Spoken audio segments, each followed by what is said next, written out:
Bonjour tout le monde et bienvenue chez YouTube. Let's stick to English on this channel, right? So we are here today in Lille, which is just across the France border between Belgium and France, and we are going on the FSD test drive. So I'm really excited for this. I'm really hoping that I can film a lot of things. But yeah, we'll have to see. I will upload the footage definitely from what I can get, whether it's a lot or whether it's just a few things. But I'm really interested to see what it's going to do. We've passed already a few very interesting points where I want the guy to basically drive us through, and then we will see what the car will actually do and how smooth it will actually be. So yeah, I'm here with a few of my colleagues, and we are going to get registered, and then hopefully within a few minutes we can go on hopefully a long test drive. I've heard some people get like 20 minutes, others get like more like an hour. So I'm hoping we're the last ones of the day.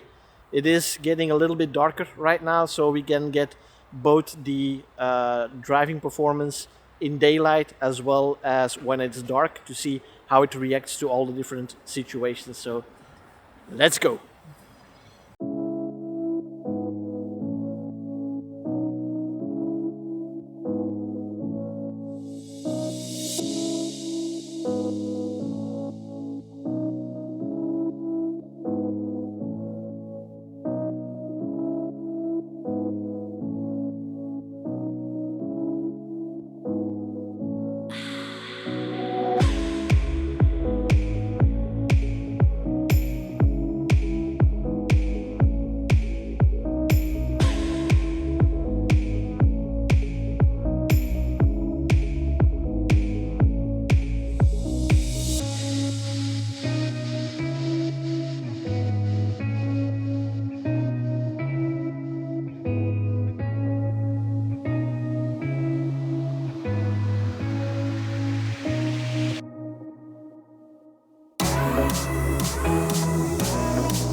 This was really awesome to experience for ourselves. And I've been thinking about the proper words to describe the feeling that you get when you take these test drives, and it comes down to this: it just works. That's all that needs to be said. Basically, it just works in every situation that we encountered. We were very impressed about how it was slowing down for speed bumps. For example, even though it was very hard for us to see the speed bumps, the cameras see them even better. It was very fluid through traffic, sometimes a little bit too much maybe, but yeah, it was very smooth. The turning was very smooth when entering roundabouts and stuff like that. When we drive with autopilot and we go through a little bit of a tighter turn, it just jerks the steering wheel like that. This was just one smooth motion. The car was doing exactly what it is supposed to be doing, is driving human-like, and sometimes even better than a human. It was cutting into busy traffic really well. You saw us drive off a parking lot. Maybe it was a little bit hesitant for the first car because that was too close for FSD to be comfortable, and then the car was waiting for us, so we were starting to wait on each other, but eventually we waited for the next car. It turned into traffic. It even had to back up a little bit to make the turn, but it did it very, very smoothly. And again, it drives, I would say, kind of assertively. It's not aggressive, but it's assertive that it's driving, and especially like turning into roundabouts or taking corners. As a human, for me, in the start, it felt a little bit uncomfortable in the sense that I would hesitate more because I would have to look left, see if the car is coming. I would have to look right to see if the other traffic is gone, so I don't back into them or drive into them. And this is what is happening now. As a human, you have to turn your head. The car has seen everything already, so it doesn't have to hesitate. It has all the information that it needs, and it can very assertively judge the situation and just say, okay, I can go, and not hesitate, second guess what humans would actually do. So in that sense, it drives better than I would personally, and I consider myself a relative good driver, but yeah, it is doing better than I would do in that situation. It's more fluent. So yeah, with this, I really am hoping that the February-March timeline will be met for all countries. So February for the Netherlands, hopefully soon after, so March, April maybe, for other countries that will follow automatically with the RW approval. And then we don't really need the EC approval for that because, again, as I mentioned in my previous video, individual countries can follow the RDW decision from the Netherlands. And I hope this is going to be the case so that we can experience this on a daily basis really soon, because it is going to make the roads a lot safer. And as a tester, of course, and as a Tesla enthusiast, I'd love to put it through its paces. I'd love to find some edge cases where it doesn't work at this point, but I guess from what we've seen today, and it's mostly been city driving, it's 99% of the way there. I'm sure there are some situations where it doesn't work yet, but we have not encountered any real hesitation from the car. So yeah, I'm really looking forward to it. And yeah, I hope you guys are able to still catch some open spots last minute. Maybe if it opens up in other countries, be quick, because the spots are filling up really quickly, and I will try to go to neighboring countries as well when they open up to get you guys some more video information and some videos to show you what the car is actually doing and how capable it actually is. I've always been somebody that is kind of skeptical, but mostly because of the UN ECE regulations. Now that I've tried it, I'm not saying FSD is solved. I'm not going that far yet, but what we are seeing here for FSD unsupervised, it's ready for prime time in Europe as well. And I hope you guys will feel the same. In any case, thank you for watching. I will see you guys in the next one. Bye bye.